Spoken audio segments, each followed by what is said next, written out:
Hey, what's up? Andrew Kramer here for VideoCopilot.net, and welcome to another very exciting tutorial. And of course it's exciting. They're all exciting. Well, not all of them, and certainly not this one, but we are going to be learning some cool stuff. So let's take a look at what we're going to be creating. Okay, pretty simple thing here, but I want to focus on two interesting concepts. One, creating particles that only exist in the light streams. Number two, creating this sort of radial shadow that kind of falls off away from the text to give it a little bit of depth in the composite. So, this is the idea. If we get pretty close to it, hey, I'll be happy. All right, let's get started. We're going to create a new composition, and we'll do NTSC DV, and we'll do 23.976 at 10 seconds long, and we'll choose OK. And then we're going to come over here to the images, and we're going to use one of these as the background, and specifically number one, which is sort of like this cement wall. Now, we want to go ahead and scale it down until it fills the frame, pretty evenly.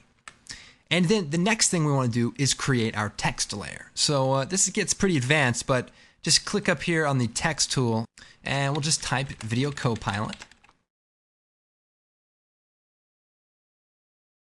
And then I want to pre-compose the text. So I'm going to select it, Layer, Pre-compose, and Move All Attributes. And we'll call this Title.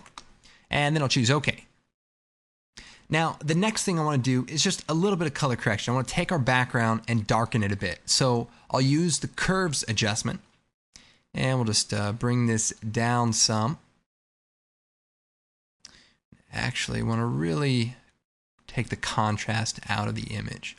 And also I want to create a little bit of a vignette. So we'll create a new adjustment layer, and we'll add a curves adjustment, and we'll bring the darkness down. And then we're going to use an ellipse tool mask. So we'll double click on that, creates an ellipse. We'll set it to subtract, and then we'll toggle down the mask controls and turn up the feathering. So this is going to get us started. I also want to add a little bit of that smoky background that you saw in the original comp, and to create that, we're going to use a particle system. So we'll create a new solid, and we'll just call this particle waves, and we'll choose OK. So I'll choose Effect, Simulation, Particle World, and we'll turn the grid options off, and we'll go into the physics. We'll turn the velocity of the particles down to 0, and the gravity also down to 0. Then if we go down to the particle options, we can set it to a faded sphere. Now we can see it. And then we'll turn up the producer size. So we'll increase it so that it sort of covers the entire frame, maybe a little bit of Z space. Now for these particles, we want them to be a little bit larger. So we'll turn that up. And then we actually want to turn the gravity on so that the particles sort of move across the screen, and not too quickly, but just a little bit. Now I also want to change the color of the particles to be sort of a grayish blue color.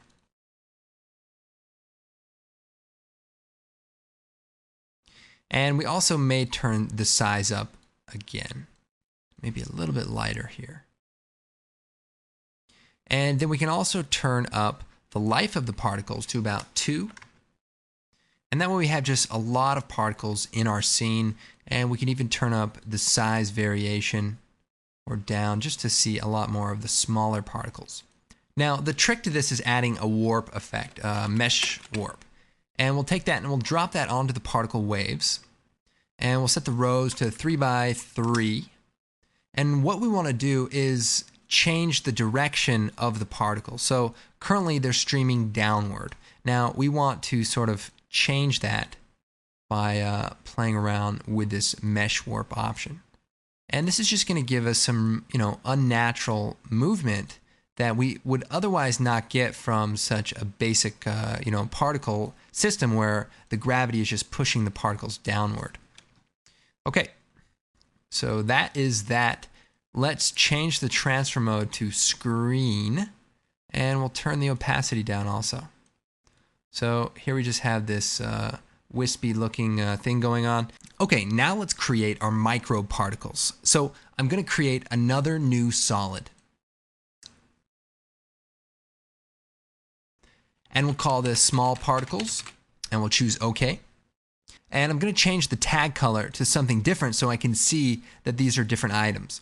So I'll choose Effect, Simulation, Particle World. And here we'll shut off the grid options. And we want to make the particles 0 velocity and turn the gravity also to 0. We'll change the particle type to faded sphere again. And we'll increase the size of the producer. So pretty similar to what we just did. We just want these particles to be a lot smaller. So we'll go down here and we'll turn the birth size down and the depth size down, and maybe even smaller than that. And we'll turn the birth rate up a bit, and maybe the life to about 2. And we want to make sure you're moved forward in time so you can see where these particles are going to be and how thick it's actually going to look. And we'll come back down to the color, and we'll choose like a tan color here. And a little variation isn't a bad thing for this particular example.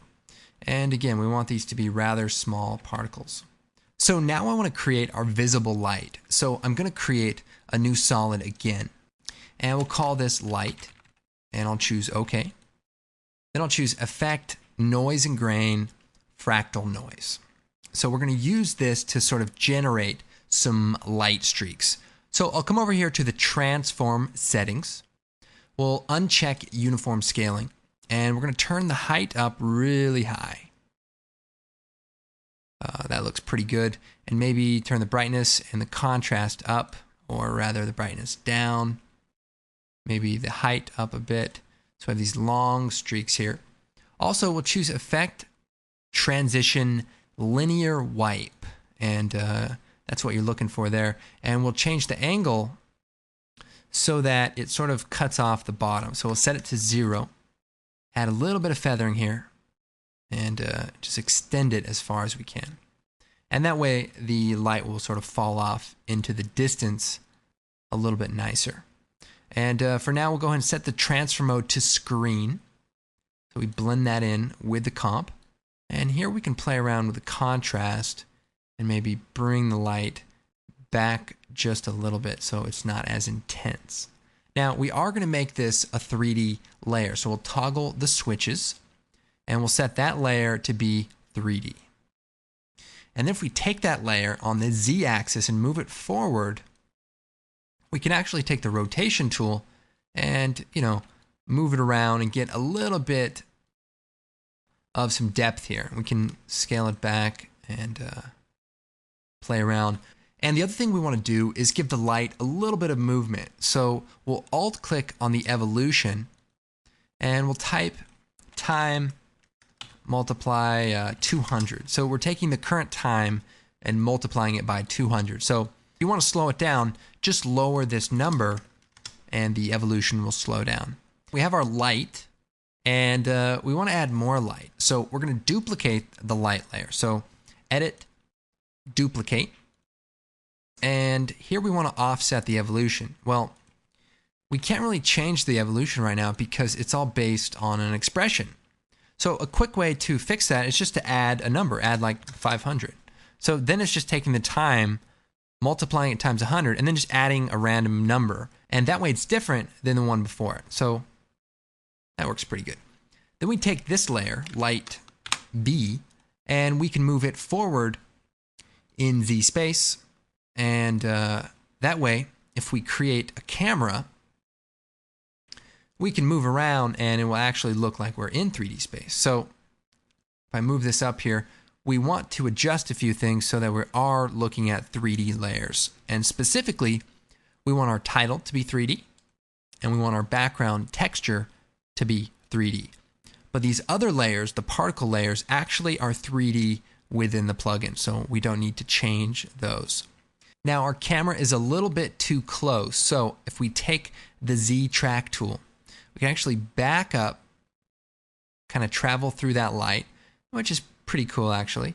And then what we can do is sort of compensate for that. We can either scale up the background elements, or we can take the camera and zoom it in. So if we hit AA, bring up the camera options, and we can zoom it in. And then if we move through here, you can see we have some 3D looking light. Now let's go and add a quick camera move. Now usually I would use a null object, but we're just going to do a simple camera move. So we'll turn on the keyframe for the position. And by the way, if you hit P, that brings up the position for a layer. And we'll move forward just a bit here, and we can either increase the value for the Z, or we can take the Z track tool and move in and out. So it's up to you. Now another thing I want to make sure I do is focus on the animation about 3 or 4 seconds in, because our particles aren't quite born yet. I'm just going to move my keyframes and we'll just focus on this area right here. Now, as far as the light goes, what I need to do is pre-compose that light. So I'll take our light, hold down Shift, take our other light, and choose Layer, Pre-Compose. And we'll call this Light Comp and choose OK.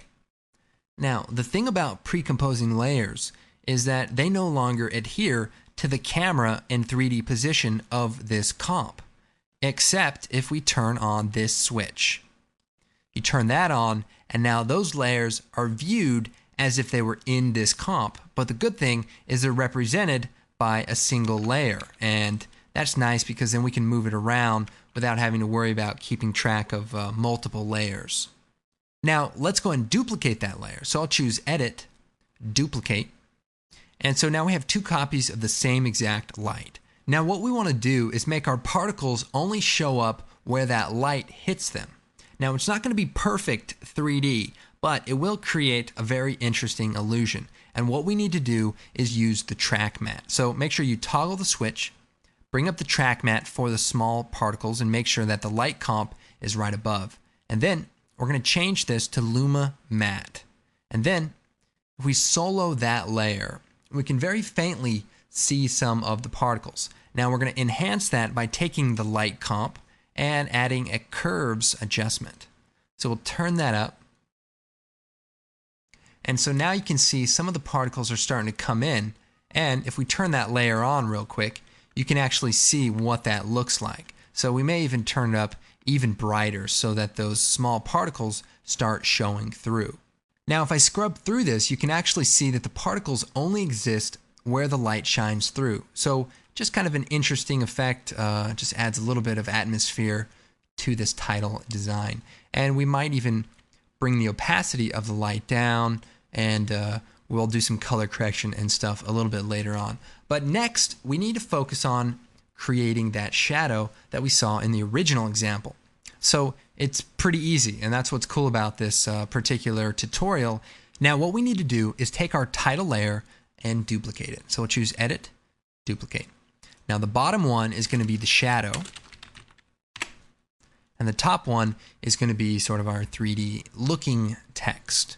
So we'll take that and we're going to choose Layer, Layer Styles, Bevel and Emboss. And wow, that looks fantastic. Obviously we don't want to use that at the default level, but if we play around with it, we can actually get a pretty interesting look. So we're going to turn the depth up.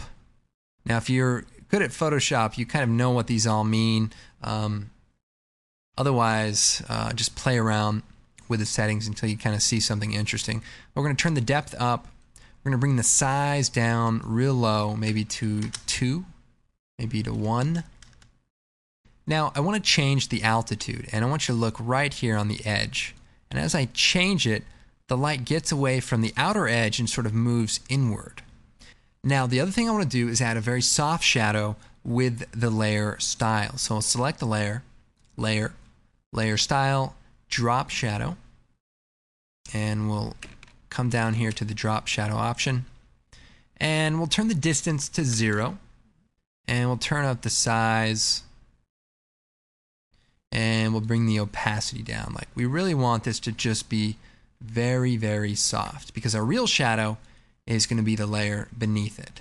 Now, to do that layer, go ahead and turn it back on, and we'll choose Effect, Blur, Radial Blur. Now we want to change the type to a straight zoom. And then if we increase the amount, you can see we're just creating sort of like a light effect. But we don't really want to do that. In fact, we want to change it to black. So we'll choose Generate Fill, and we'll go ahead and set it to black. And then we'll take the radial blur and we'll move the position all the way up and above and out of the comp. So just put it way up here.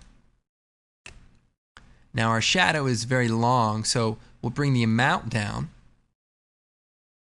And so now we're starting to create a very interesting looking shadow. And just play around with this setting until you get something that looks pretty good. But you have to admit that alone just gives it some depth that we otherwise don't see with a normal drop shadow. It actually looks like somebody meticulously nailed each one of these metal characters to this wall. Okay, never mind.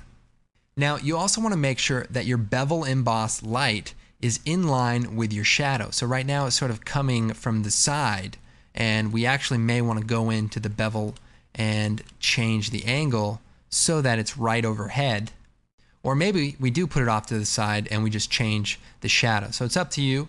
And you could probably even go on to our forum and ask somebody to show you the expression for linking a rotation value to a position value. And you can actually link this rotation to the position of this radial blur, and it'll actually automate based on the position of this blur point. But I won't get into that right now. Anyway, this is looking pretty good. Let's go ahead and do some color correction so we can really make this design pop. Now, one thing I did was I took one of my textures, which is kind of orange-yellow, and I brought it out, and I changed the transfer mode to overlay. And then I scaled it down so that it fit the comp, and I also turned on the 3D layer switch and turned the opacity down to about 50%. So what that does is, one, it gives us a little bit of a color cast, but it also gives us a texture on our text as well as the background. So it really gives it an interesting look. So now we're also going to add an adjustment layer, and we're going to use Effect, Color Correction, Tint, and Effect, Color Correction, Curves. Now we'll bring the tint amount down very low, and then we'll give our curves adjustment sort of a contrast curve. And this is going to just start to make this text kind of pop out a little bit more, and hopefully make this design a little bit more interesting. Okay, so a pretty cool effect. Didn't take that long, and certainly there's some cool tips here that you can use for some other projects. And you might be wondering what this actually means. Well, it's actually nothing. I just liked the way that those characters looked, so you know, that's what we went with. But you can also use a logo, and basically it'll automatically update with all of the settings and all of the 3D stuff that we just did. So you could easily just churn these out and make you know, a whole bunch of titles for whatever you're working on. So that's why I like to pre-compose the text, is that way if I need to change it, I don't have to worry about extra copies you know, that I'm forgetting to change. Well, I better get going. I'm pretty thirsty. I could definitely go for a very cold, refreshing Pepsi right now. So I'm going to get going, but thanks for watching. And of course, check out our blog, check out our forum. A lot of cool stuff going on there. And, you know, be sure to check out our DVDs. Plenty of cool stuff there to enhance your work as well. My name is Andrew Kramer, and we'll see you next time.